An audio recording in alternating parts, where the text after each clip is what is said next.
My name is Sierra Donovan. I'm 37 years old, and last Tuesday I walked into a meeting that was supposed to be a celebration. Instead, it was the beginning of the most humiliating moment of my professional life. The morning started like any other. My heels clicked against the marble floors of Horizon Marine Group's headquarters in Boston, my mind still buzzing from the night before.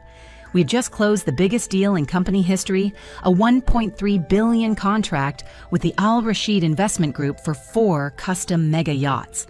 I had worked 18 months for that deal, spent weeks in Dubai, flew back and forth from London, finessed cultural nuances, built trust from scratch. And I sealed it, me not the men who now sat across from me at the long mahogany conference table. "Have a seat," Sierra said, Trevor Blackstone, Horizon's senior VP of sales and walking caricature of arrogance. He gestured to a manila folder already waiting in front of my usual chair. His voice had that slick tone, like he already believed he'd won something I didn't know I was playing for. I should have noticed it then. The forced grins, the stifled glances between board members. But I was still riding the high from last night's champagne toast. I had worn my best navy blue power suit. I was ready for praise. Instead, Trevor slid the folder toward me and said flatly, "We've decided to restructure your role. Effective immediately, your salary is being reduced by 50% and you'll be transitioned into a clerical position." Silence. My ears rang. I blinked once, then again. My mind struggled to compute his words. Just yesterday, I was leading calls with billionaire investors. Today, I was being told to file invoices and schedule coffee runs. Trevor leaned back in his chair, his lips curving into a smirk I'd grown to loathe over the last 5 years. "Let's be honest," he said, folding his hands over his chest. "You were a tool, eye candy to soften clients. The design team and engineers did the real work. The other executives looked away. Some fidgeted with pens. Others stared at their phones like middle schoolers avoiding eye contact during roll call. Not one of them spoke. Not one." I looked at Trevor, then back at the folder. I closed that deal. I negotiated every clause. I brought them to the table. I said, my voice level, though my chest burned.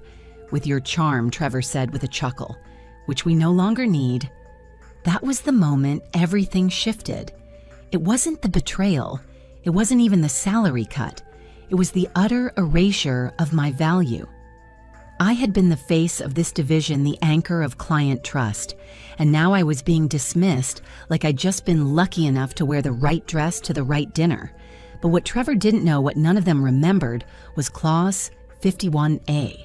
5 years ago, when Horizon recruited me from Newport Shipyard, I had just come off a painful public dispute with a former supervisor who tried to take credit for my sales strategies. I swore it would never happen again. So when I joined Horizon and they asked me to build their luxury yacht division from scratch, I did something smart, something they underestimated. Buried deep inside the 57-page employment contract I had negotiated myself, between the standard boilerplate and non-compete clauses sat a legal safeguard. A clause I had personally written, tied directly to my MBA and background in maritime law. Clause 51A stated, "Any attempt to restructure or reduce the compensation of the employee prior to full commission payout on active client contracts shall immediately void the employee's obligation to those clients and shall authorize the employee to notify said clients of the voided agreement at their discretion." In simpler terms, if they tried to cheat me out of a deal I closed, I could blow the whole thing up. And Trevor had just given me the detonator. I folded the contract slowly, my hands steady my face, unreadable. The boardroom continued their little act of authority, unaware they were standing on a legal minefield. Inside, I felt something flicker to life. Not rage, not sorrow, something colder, more deliberate. I wasn't going to beg. I wasn't going to fight them in that moment, because I already knew how this story would end. "Is there anything you'd like to say?" Trevor asked, smug again. "Oh, plenty," I said, pulling my phone from my blazer pocket and unlocking it with a flick of my thumb. I could feel his irritation rising. "Sierra, this is serious. Are you even listening?" "I'm listening," I said, without looking up, my fingers already moving across the screen. "I'm just taking care of something urgent." Trevor leaned forward, eyes narrowing. I hit send on the email. It went out to Hassan al-Rashid's legal team, flagging the change in my employment status and formally invoking Clause 51A. Just like that, Horizon Marine Group lost $1.3 billion, and not a soul in that room saw it coming. "We're done here," I said, slipping the folder back toward him. "Excuse me," Trevor sputtered. "No," I said, standing calmly, "you are." I walked out of that conference room like it was just another Tuesday, but behind me I left a slow-burning fuse. I didn't slam the door. I didn't cry. I didn't even look back. Because what Trevor Blackstone and the entire Horizon Marine Board failed to realize was that I wasn't just their top sales executive. I was also the architect of my own escape hatch, and I had just pulled the lever. When I got back to my office overlooking Boston Harbor, the city was bathed in late afternoon sun. Below, yachts bobbed lazily in the marina, their glossy hulls catching golden light. Some of them were mine deals I had brokered, clients I had brought in with years of care. Now all of it was hanging by a single email thread. I sat at my desk and exhaled for the first time in what felt like hours. I opened my laptop, scrolled through my files, and pulled up the one document I had reviewed a dozen times over the past few years, my employment contract. Page 48, Section 9C, Clause 51A, Client Obligation Termination Clause. It was real. It was binding. It had been signed by Horizon's legal team, approved by HR, and quietly stored like a sleeping dragon no one expected to wake. Most executives get swept up in title negotiations, stock options, or corner offices, but I had been burned before. I knew better. When Horizon Marine Group came knocking 5 years ago, offering me the chance to build their luxury division from the ground up, I had two conditions: total control of client relationships, legal safeguards if my position was ever threatened. They agreed, because back then I was a rising star and they were desperate. They let me write my own clauses buried under vague legalese and Latin phrases no one bothered to question. They had no idea I had studied maritime law or that I had once helped litigate a case involving international shipping rights before pivoting to yacht sales. They just thought I was talented and polished. They had no clue I was also dangerous. In my first year, I ate rejection for breakfast. I went to every luxury marine expo from Miami to Monaco.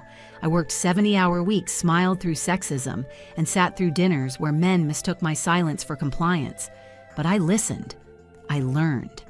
I built. By the end of year 2, I had a Rolodex of ultra-high net worth clients, oil barons, tech moguls, royal family members, people who didn't just buy yachts, they bought fleets, the crown jewel, the Al-Rashid Investment Group. They didn't trust easily, but they trusted me. It started with a single visit to our Boston showroom. Hassan al-Rashid, mid-50s, calm, precise, with a sharp eye for detail and an even sharper instinct for loyalty. Over time, our relationship deepened, not personally, but professionally. He respected that I knew my field, my product, and my limits. I never faked fluency. I earned it. So when he agreed to the $1.3 billion deal for 4 fully custom mega yachts, it wasn't because of Horizon, it was because of me. That's what Trevor never understood. And now the moment I hit send on that email invoking Clause 51A, I knew exactly what was going to happen. The contracts would stall, the money would freeze, the power dynamic would shift, and Trevor, he'd have to answer for it. I didn't wait long. By 6:00 p.m., my phone vibrated, not a call, a message from Hassan al-Rashid's legal counsel, confirmation of receipt, requesting clarification on Horizon's standing and representation moving forward. Translated, "What the hell is going on over there?" I poured myself a glass of wine, not to celebrate, not yet, but because I knew what came next was going to require every ounce of composure I had. At 8:37 p.m., the first call came in. Trevor. Ignored. By 10:15, I had 5 voicemails, then 6, then 10. By midnight, I'd received 3 emails from Horizon's legal department, all bearing the same subject line: urgent Clause 51A status and mitigation options. I let them stew. I slept soundly. The next morning started with a knock at my door. It was 7:05 a.m. I padded barefoot across the hardwood floor of my Boston apartment, still in a silk robe, coffee just beginning to brew. I looked through the peephole. Trevor. His usual polished presence was gone. His hair was unkempt tie, loosened dark circles under his eyes. He looked like a man who had just realized the only thing holding his empire together was the woman he tried to reduce to a receptionist. I opened the door, but only halfway. "Sierra, please." He started, his voice scratchy. "We need to talk." "I think you already said what you needed to say yesterday," I replied, one hand still on the doorframe. "It was a mistake, a huge one. The board is in chaos. HR is losing it. Legal says if this contract is pulled, we could face bankruptcy. Do you understand that Horizon could collapse?" "Interesting," I said calmly. "How quickly you've become concerned about livelihoods." He paused, eyes darting toward the hallway.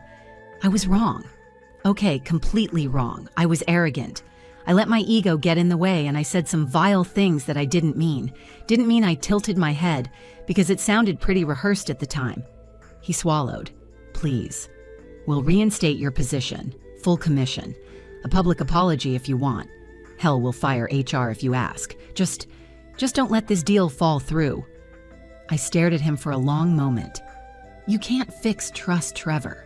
You can't undo the fact that I watched a room full of men I worked beside for 5 years pretend I didn't matter the second it suited them." I turned my head slightly as my phone buzzed on the counter behind me.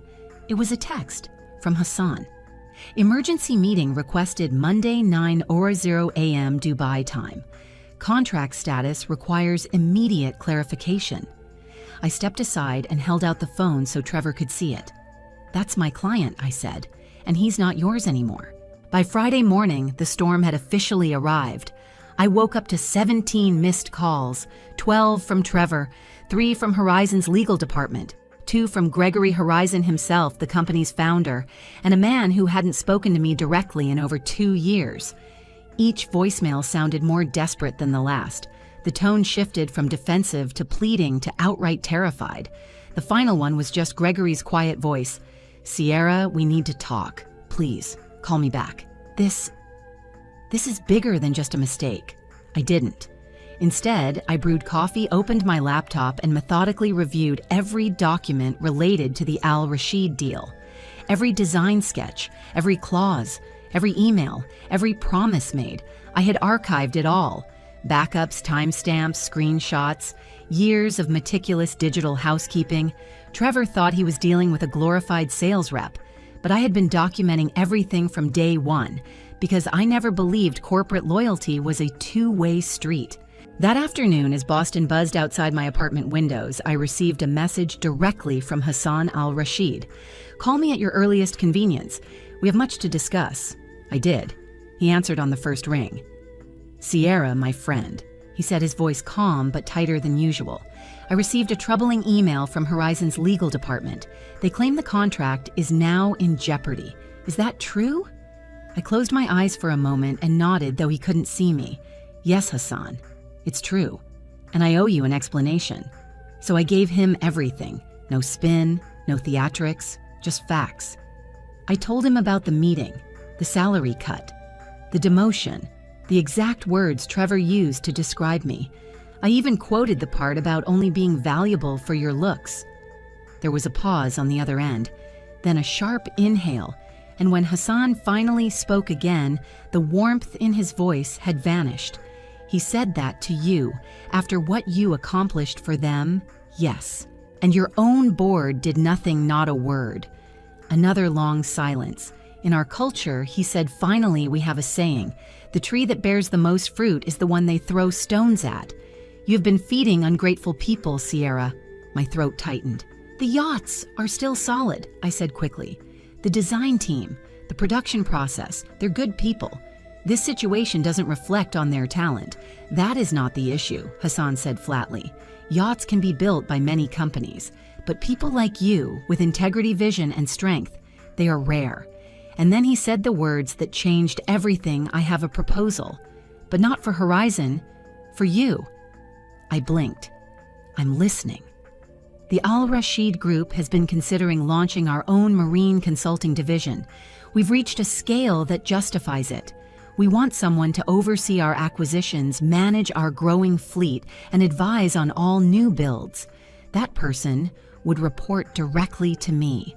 You'd have full authority, unlimited budget, a salary 3 times what Horizon paid, equity, bonuses. I sat back, heart pounding. Hassan, are you offering me a job? No, he said. I'm offering you partnership.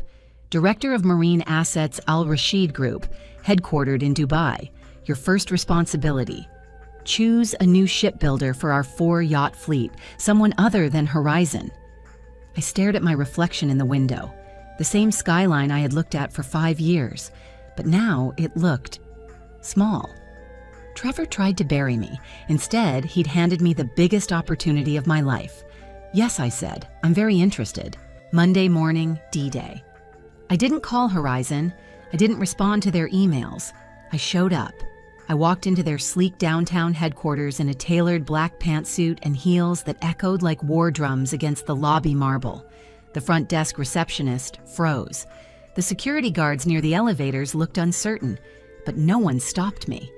On the executive floor, the panic was visible before I even stepped into the conference room. Through the glass walls, I saw suits huddled in frantic conversations, laptops open, papers flying, phones ringing nonstop.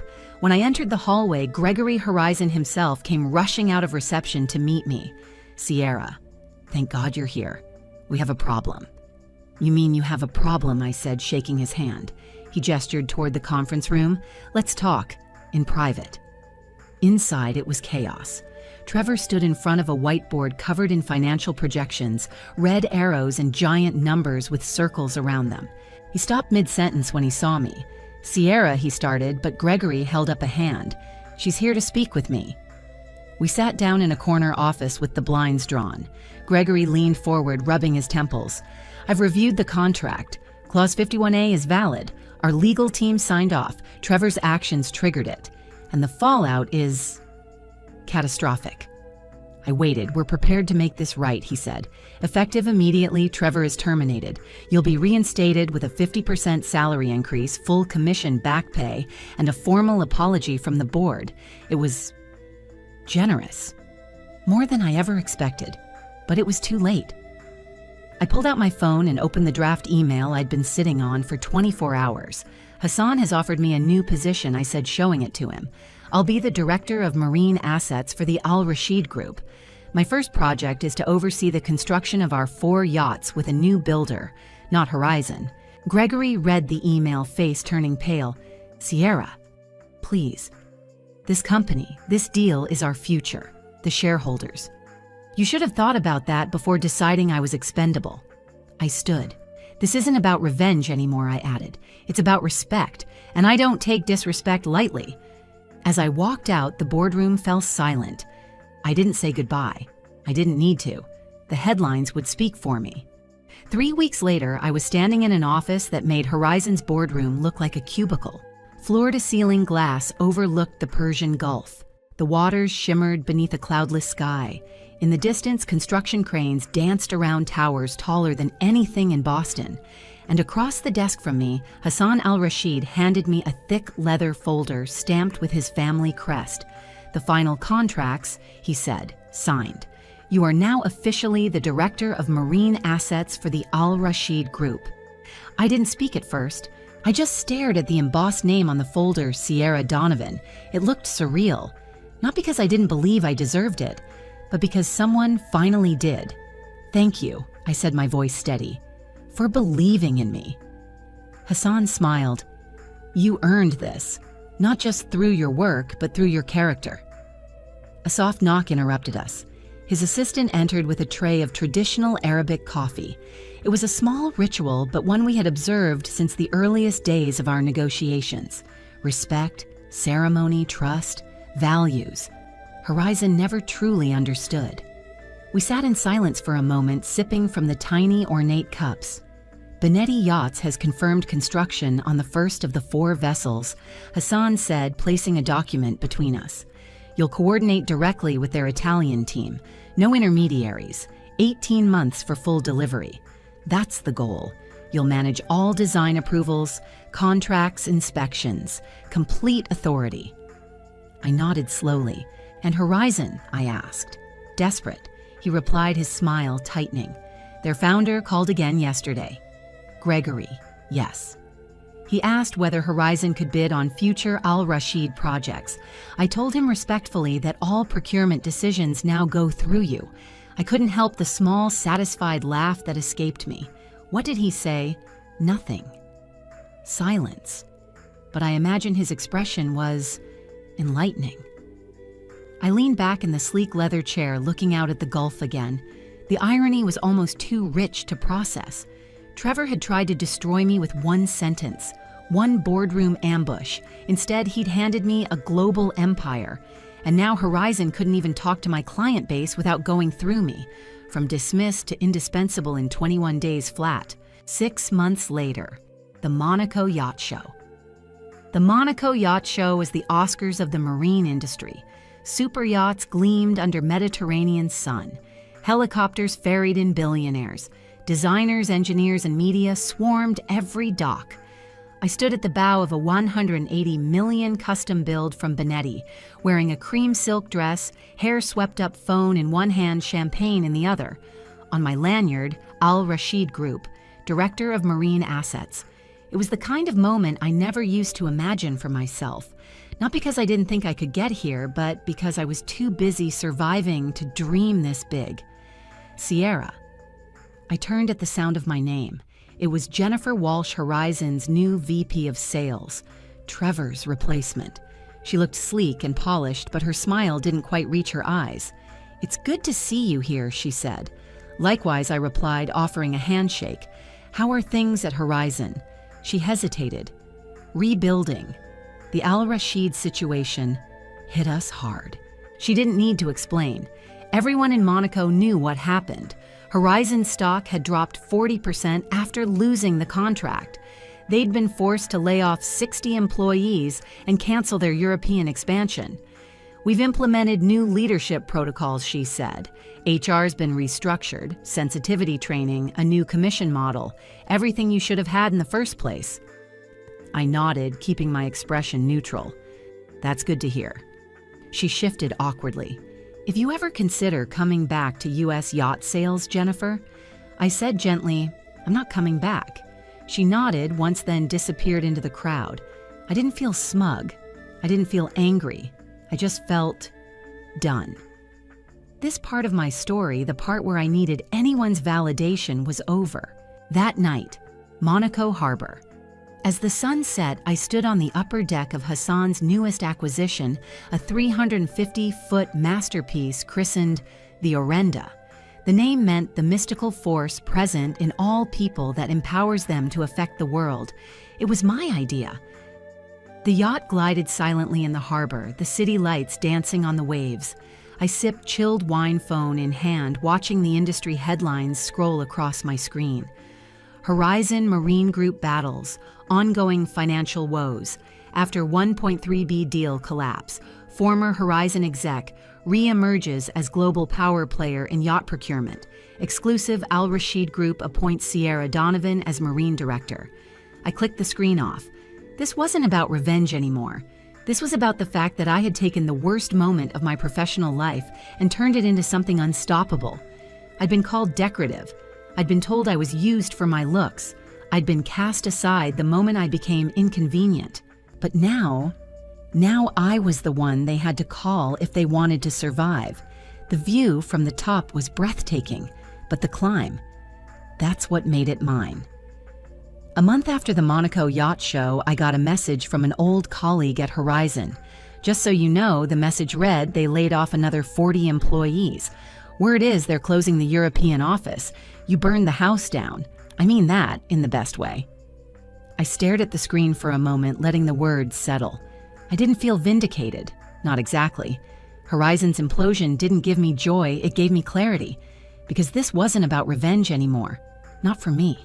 It was about justice. And justice, unlike revenge, leaves room for grace. Still watching a company that once told me I was only valuable for my appearance now scramble to survive in a world I used to dominate, that had a poetic rhythm I couldn't ignore. The ripple effects were bigger than I ever imagined. After news broke that the Al Rashid Group had officially severed ties with Horizon, other clients quietly began pulling away too. Some cited misalignment in values, others just stopped returning calls. The loss of my deal was the headline, but it was the culture that turned the tide. And everyone in the luxury yacht industry knew it. Trevor's name never made it into the articles. Horizon quietly terminated him the Monday after my meeting with the board. The official line was mutual parting over strategic differences. But the whispers painted a much truer picture. I heard through the grapevine that his exit package was shredded after internal documents confirmed his remarks about me were overheard by 2 other executives, both of whom were later asked to resign. HR was gutted, legal was restructured, and Horizon's new PR strategy focused on rebuilding trust and fostering equity. Too little, too late. Meanwhile, my life took off.